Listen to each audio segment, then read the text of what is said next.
Assalamualaikum warahmatullahi wabarakatuh. Alhamdulillah, Allahumma sholli ala Muhammad wa ala ali Muhammad. Qala Allah Ta'ala fil Qur'anil Karim, a'udzu billahi minasyaitonir rajim. Bismillahirrahmanirrahim. Syahrul Ramadan alladzi unzila fihil Qur'an hudal linnasi wa bayyinati minal huda wal furqan. Wa qala Nabi sallallahu alaihi wasallam, man shoma ramadhana imanan wa ihtisaban ghufira lahu ma taqaddama min dzambih. Amma ba'du. Bapak-bapak, ibu-ibu, orang tua siswa, anak-anakku yang teacher cintai. Tidak terasa Ramadan sudah berada di tengah-tengah kita. Mudah-mudahan kita semua bisa menjalankan ibadah puasa ini dengan baik. Ramadan ini kalau kita lihat ibarat bilik-bilik yang sempurna. Di setiap bilik itu kalau kita buka, isinya adalah hal-hal yang sangat mengagumkan. Di dalamnya banyak pelajaran, banyak ibrah, banyak hal-hal yang bisa kita teladani. Karena Ramadan memang istimewa. Ramadan didatangkan oleh Allah menjadi bagian dari hidup kita selaku umat Nabi Muhammad SAW. Bapak-bapak, ibu-ibu yang saya hormati, hari ini kita akan mencoba melihat Ramadan dari bilik pendidikan. Sebenarnya sangat luas. Walaupun Ramadan dikaitkan dengan pendidikan, maka akan banyak pembicaraan-pembicaraan kita tentang hal tersebut. Namun di sini saya akan membatasi pada batasan yang lebih rinci dan lebih mudah untuk kita sama-sama bahas. Yang pertama, saya ingin mencoba menggunakan bahasa anak-anak. Kata anak-anak biasanya kalau ada sekolahan, ada gurunya kan. Nah, anak-anak itu akan bertanya, teacher, apakah Ramadan ada gurunya teacher? Kalau Ramadan itu ibarat pendidikan, ada dong nak. Siapa gurunya teacher? Gurunya adalah Allah Subhanahu wa Ta'ala. Kok bisa teacher Allah jadi guru kita? Bisa. Allah itu adalah Tuhan kita yang mengajarkan kita banyak hal tentang kehidupan kita. Dari mana teacher taunya? Allah Subhanahu wa Ta'ala menyampaikan di dalam hadis qudsinya. Kata Allah, kullu amal ibni Adam lahu illa siyam fa innahu li wa ana ajziyun bih. Kata Allah, setiap amal itu adalah milik anak Adam itu sendiri, kecuali puasa. Karena puasa itu adalah milikku, kata Allah, dan aku sendiri yang akan membalasnya. Di pengajian beberapa waktu yang lalu, Bapak Haidar menjelaskan tentang apa itu ana ajiyun bih. Kata beliau, ana ajiyun bih itu adalah hadiah dari puasa itu adalah Allah Subhanahu wa Ta'ala. Maka tentu kalau kita mendapatkannya akan merasa sangat bahagia. Kita mendapatkan mobil mewah saja senangnya luar biasa. Mendapatkan rumah besar saja senangnya luar biasa. Apalagi kita mendapatkan Allah Subhanahu wa Ta'ala. Maka betul, Allah lah yang akan menjadi guru kita di dalam pendidikan Ramadan ini.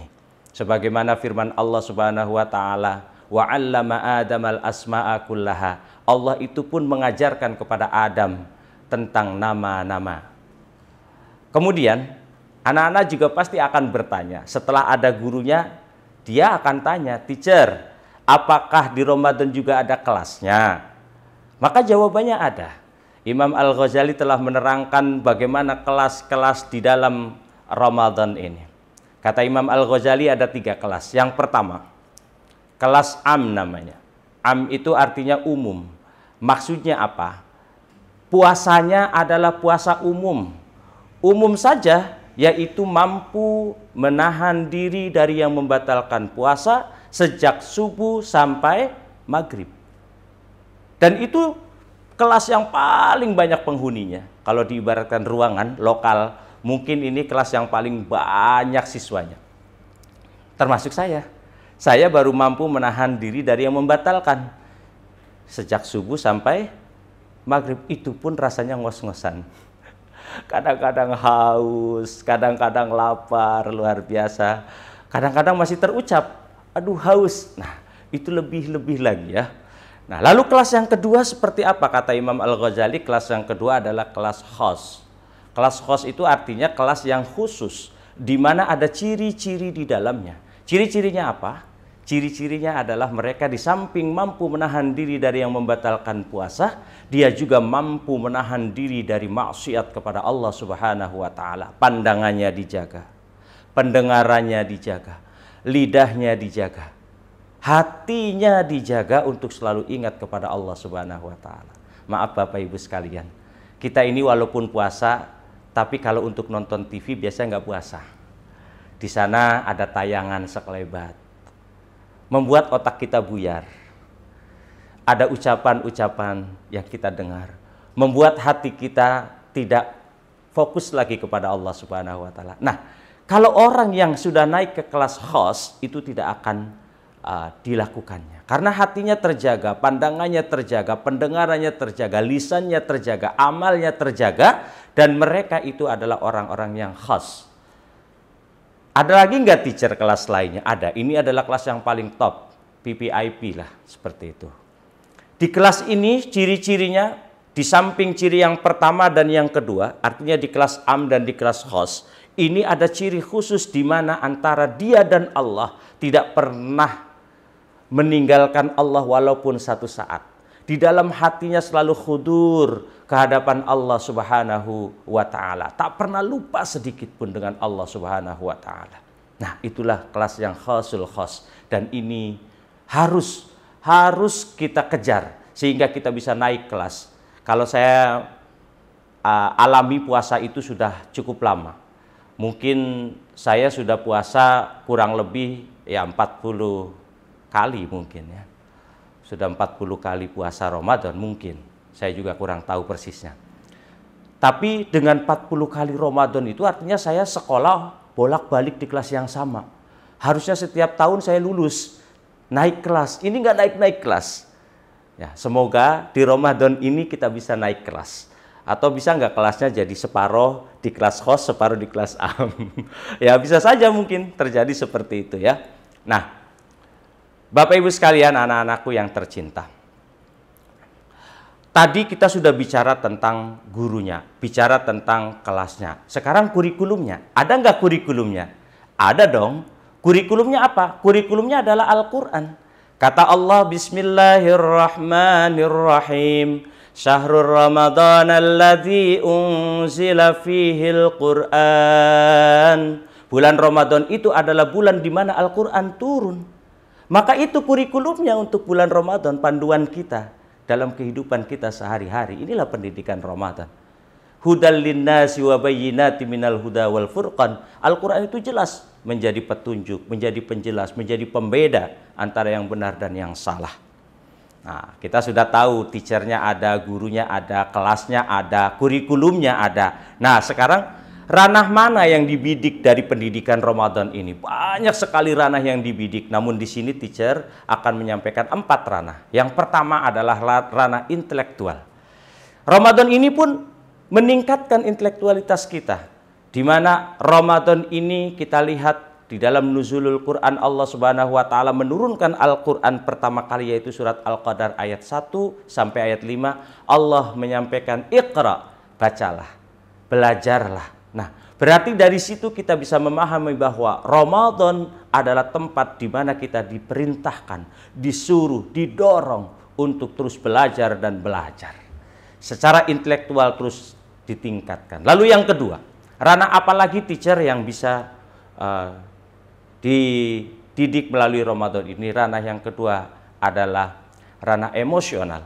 Di mana emosional kita ini, terutama ya ibu-ibu, maaf ya ibu-ibu, bapak-bapak juga sebenarnya sih, kalau melihat barang baru, kalau melihat mall, kalau melihat ya jualan-jualan yang ada di online ataupun yang ada di swalayan, itu kita kadang-kadang nggak bisa menahan nafsu. Kita ingin ini, ingin itu. Dan ini pengalaman saja. Saya itu beberapa kali mengikuti keinginan keluarga ya seperti itu. Ada iklan ini, mau pah yang ini. Ada iklan ini, mau pak yang ini, dibeli, begitu datang antara gambar dan kenyataan, Masya Allah, ya, benas sama wasumur. Oke, yang ketiga adalah ranah sosial, di mana kita melalui Ramadan ini diajarkan bagaimana merasakan orang-orang yang ada di luar kita. Bagaimana kita rasanya haus, bagaimana kita rasanya lapar, bagaimana rasanya kekurangan, bagaimana rasanya kurang tidur. Lihat, orang puasa itu baru tidur sejenak sudah bangun menyiapkan sahur. Sudah gitu makan sahur buru-buru, sudah subuh kita buru-buru ke masjid. Setelah itu kita berangkat beraktivitas dalam keadaan tidak makan dan tidak minum dan seterusnya. Itu semua adalah mendidik kita untuk merasakan bagaimana kehidupan orang-orang yang ada di sekeliling kita. Yang keempat adalah ranah spiritual, di mana dengan Ramadan ini spiritual kita terus akan menaik, akan bertambah, akan makin berkualitas. Ada sebuah kisah satu keluarga di mana mereka ketika hendak menyambut datangnya Ramadan, dia siapkan perbekalan kehidupannya, dia siapkan keluarganya, dia kumpulkan, lalu dia ajak mendekat. Rumahnya pindah sementara untuk mendekat ke arah masjid. Mereka kos di sana. Mereka ingin aktivitas kehidupan sehari-harinya dalam beribadah, dalam belajar, itu bisa terkontrol dengan baik, sehingga spiritual mereka bertambah, dan bertambah. Itulah Ramadan dengan pendidikan. Mudah-mudahan ini bisa menginspirasi kita. Dengan terbatasnya waktu, itu yang bisa saya sampaikan. Kurang lebihnya mohon maaf. Billahi taufiq wal hidayah. Wassalamualaikum warahmatullahi wabarakatuh.